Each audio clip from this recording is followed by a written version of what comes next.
धन्यवाद सभापती महोदय। सगळ्यात पहिल्यांदा मी धाराशिव लोकसभा मतदारसंघातील तमाम जनतेचं मनापासून या ठिकाणी आभार व्यक्त करतो की मला जनतेचे प्रश्न सोडवण्यासाठी देशाच्या सर्वोच्च सभागृहात दुसऱ्यांदा विश्वास टाकून पाठवलं।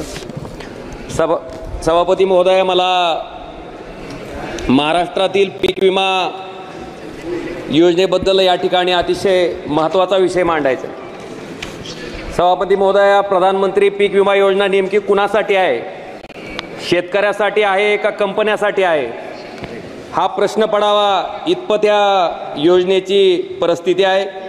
सभापती महोदय, मला आपल्याला आकडेवारीवरून सांगायचं आहे की 2016 ते 2023 ह्याच्या दरम्यान फक्त महाराष्ट्र राज्यामध्ये केंद्र सरकारचा हिस्सा, राज्य सरकारचा हिस्सा आणि शेतकरी हिस्सा असं मिळून जवळपास कंपन्यांना 33,060 कोटी रुपयाचा प्रीमियम त्या ठिकाणी भरला गेला आणि कंपन्यांनी जो क्लेम त्या ठिकाणी शेतकऱ्यांना दिला तो आहे फक्त 23,874 कोटी रुपयाचा।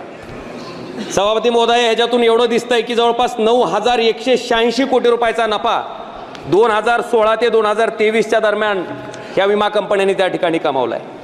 सभापती महोदय, माझी आपल्या माध्यमातून केंद्र सरकारला विनंती आहे की कंपन्याचं भलं करण्यापेक्षा आता ह्या योजनेमध्ये बदल करणं किंवा काही धोरणात्मक बदल करणं सरकारला गरजेचं आहे।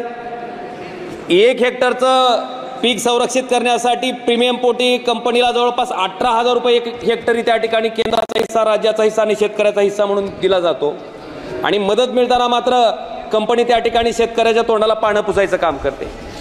सभापती महोदय, मला अजून एका गोष्टीकडं ह्याच विम्याच्या संदर्भात केंद्र सरकारचं लक्ष वेधायचं आहे।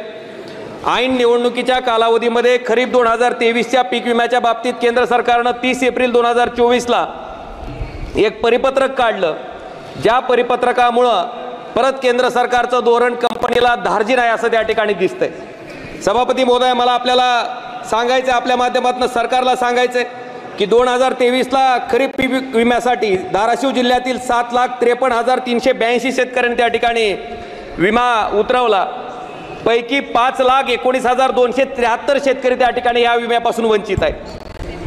सभापती महोदय, त्याचबरोबर बार्शी तालुक्यातील 88,560 शेतकऱ्यांनी त्या ठिकाणी पीक विमा उतरवला।